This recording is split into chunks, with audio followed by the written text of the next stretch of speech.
Assalamualaikum warahmatullahi wabarakatuh. Perkenalkan, nama saya Bagaskara Aditya.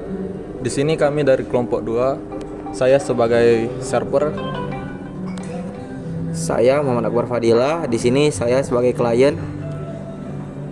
Saya Muhammad Fatih Farhan, di sini saya sebagai klien. Saya Muhammad Rizky Hananda, di sini sebagai klien. Saya Adlin Ilham, di sini saya sebagai klien. Saya Fajar Aliansyah, di sini sebagai klien.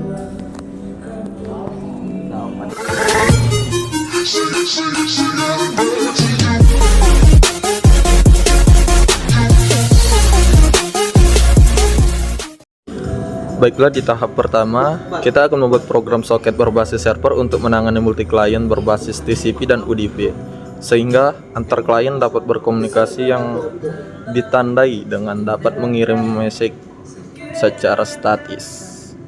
Pertama-tama kita akan membuka kontrol panel terlebih dahulu,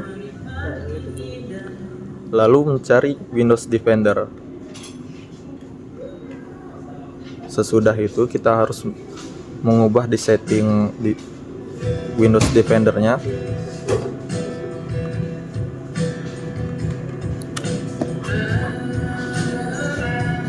Untuk turn off-nya kita ubah menjadi turn off.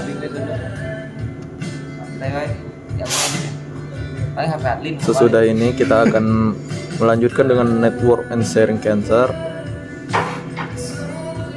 dan melanjutkan ke setting. Lalu di sini kita akan klik kanan properties. Kita akan mencari internet protokol versi 4. Lalu lanjut ke properties. Untuk di option NIP kita ubah ke use the follow. Untuk IP addressnya kita akan mengubah ke 192 168 1 dan 32. Untuk subnet masknya kita akan sesuaikan, lalu oke. Di sini jangan lupa untuk menekan close. Lalu kita akan melanjutkan ke Visual Studio. Di sini kita akan memasukkan server IP yang sudah kita buat tadi. Untuk server portnya saya menggunakan 9999. Di codingan ini saya sudah menyesuaikan supaya klien dapat terhubung ke server.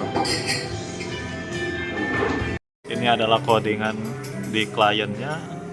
Kita menyamakan server IP dan port sesuai dengan modul servernya.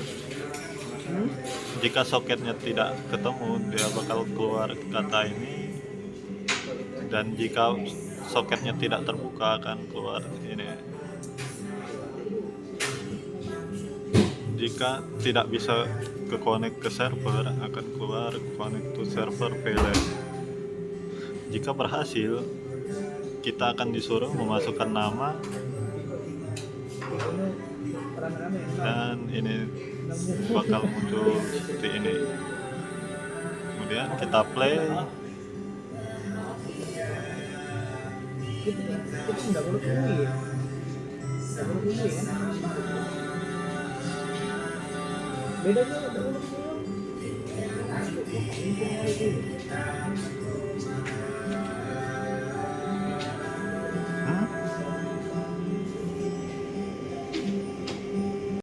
Jika berhasil akan seperti ini, dan kita memasukkan nama terlebih dahulu.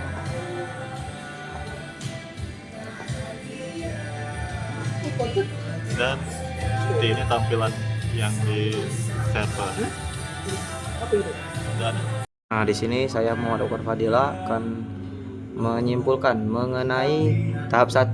Jadi pada tahap 1 ini meninjau lebih lanjut mengenai connection oriented dan connectionless beserta contohnya. Nah, jadi pada soket programming connection oriented menggunakan TCP atau Transmission Control Protocol, yang dimana komunikasi harus tetap aktif selama proses pengiriman data. Model ini lebih andal karena memastikan data sampai utuh dan beruntun, sehingga cocok untuk aplikasi seperti chatting, email, dan transfer file. Lalu sebaliknya dari connectionless menggunakan UDP atau User Datagram Protocol yang tidak memerlukan koneksi terus-menerus. Meskipun lebih cepat dan efisien, UDP tidak menjamin data sampai dengan benar. Model ini sering digunakan untuk streaming video dan game online dan full IP yang lebih mengutamakan kecepatan daripada keakuratan data. Dalam soket programming, pemilihan TCP atau UDP bergantung pada kebutuhan aplikasi. Nah, dapat disimpulkan pada praktikum tahap 1 ini berfokus pada persiapan lingkungan pengembangan untuk pemrograman soket dan Visual Studio. Langkahnya meliputi instalasi Visual Studio, pengaturan library soket, dan pembuatan proyek C++ konsol app pertama. Dengan ini pengguna memahami cara mengkonfigurasi IDE dan menghubungkan proyek dengan WinSock API untuk pemrograman jaringan. Sekian dan terima kasih. Baiklah, setelah tahap 1 telah selesai, di sini kita akan melanjutkan ke server tahap 2. Di tahap 2 ini, setelah program pada tahap 1 berjalan berhasil, modifikasi agar antar program soket klien dapat mengirim pesan secara dinamis. Untuk servernya masih saya gunakan IP 192.168.132. Untuk server portnya juga masih menggunakan IP yang sama.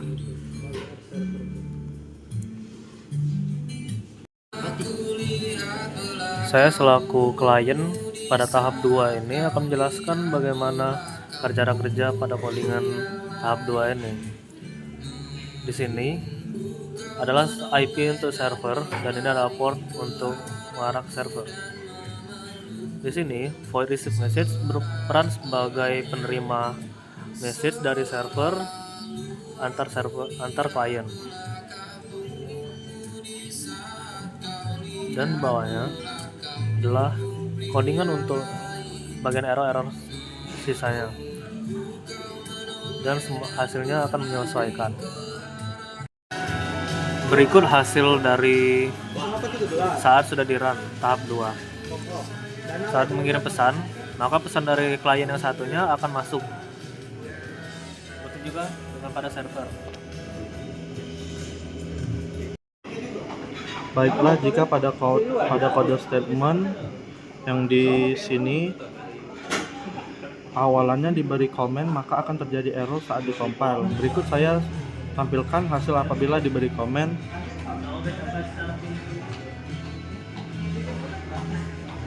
Maka akan terjadi error.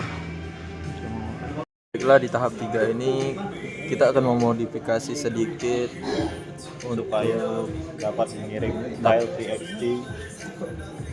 supaya dapat menerima file TXT. Untuk IP server sama server portnya masih menggunakan yang sama.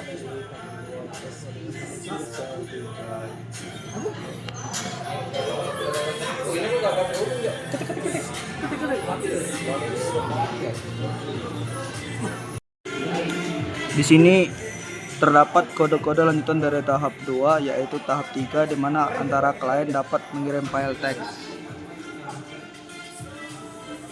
File ini, codingan ini untuk itu apakah cek pesan adalah file. Dan yang bawah ini untuk tampilan direktori kerja saat ini. Dan ini adalah lanjutan codingan seperti biasa. Dan inilah baca semua isi file.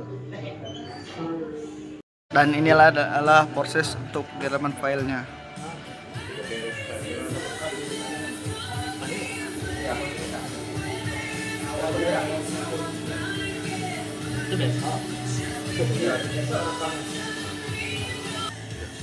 Seperti ini tampilannya di server ketika file terkirim. Baiklah, setelah tahap 3 telah selesai, di sini kami akan melanjutkan ke tahap 4, yaitu setelah pemrograman berhasil, kami akan memodifikasi agar antara soket klien dapat mengirim audio dari mikrofon pada perangkat komputer. Di sini kami masih menggunakan server IP yang sama dengan port yang sama. Di Di sini kami menambahkan audio buffer size dengan ukuran 496 supaya lebih terlihat HD, lebih terdengar suaranya.